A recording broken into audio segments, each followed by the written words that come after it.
नमस्कार, मी पंजाब डक हवामान अभ्यासक मुक्काम पोस्ट गुगली धामणगाव तालुका सेलू जिल्हा परभणी। मी आहे माझ्या गावामधल्या धामणगावातल्या धूळ पेरणी केलेल्या शेताच्या प्लॉटमध्ये।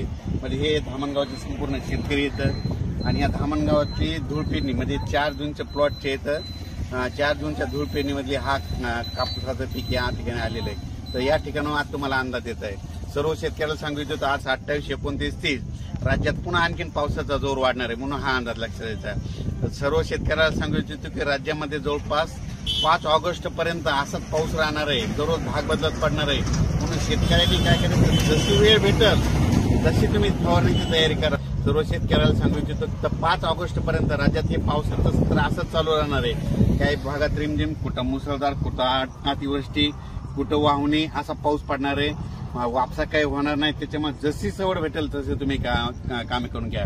आणि परत एक शेतकऱ्याची सांगायचं की शेतकऱ्याचे काय झालं, खूप शेतकऱ्याचे फोन आले, मग राज्यातले आता धरणं भरणार आहेत का नाही। खास करून सर्व शेतकऱ्याला सांगू इच्छितो की आपलं जायकवाडी धरण म्हणजे मराठवाड्याची तहान भागवणारं जायकवाडी धरण हे धरण भरणार आहे का नाही म्हणून बऱ्याच जणांचे फोन आले।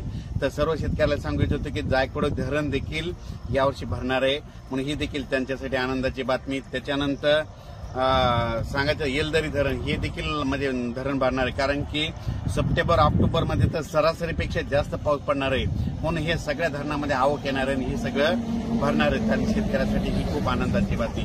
परत सर्व शेतकऱ्याला सांगू इच्छितो आजपासूनचा ते 5 ऑगस्ट पर्यंत पाऊस कसा कसा पडणार आहे। तर तुम्हाला सांगतो की कोकणपट्टी तर संपूर्ण त्या भागात पाऊस राहणारच आहे, म्हणजे 5 ऑगस्ट पर्यंत तिकडे पाऊस राहणार आहे, त्यांनी सतर्क राहण्याची गरज आहे। त्याच्यानंतर सर्वांना सांगू इच्छितो की राज्यामध्ये आता म्हणजे पूर्व विदर्भात 6 जिल्हे, पश्चिम विदर्भात 5 जिल्हे, त्याच्यानंतर तो पाऊस त्याच्यानंतर जळगाव, जामोद, जळगाव, तसे धुळे, नंदुरबार, नाशिक, उत्तर महाराष्ट्राकडे जाणार आहे। म्हणजे हे पावसाचा इकडल्या भागाकडे जाणार आहे। म्हणजे आता हे टप्पा आता न पूर्व विदर्भ, पश्चिम विदर्भ आणि उत्तर महाराष्ट्राकडे म्हणजे आता 5 ऑगस्ट पर्यंत पडणार आहे, म्हणून हा अंदाज लक्षात घ्या। अचानक वातावरणात बदल झाला तर लगेच एक मेसेज दिला जाईल।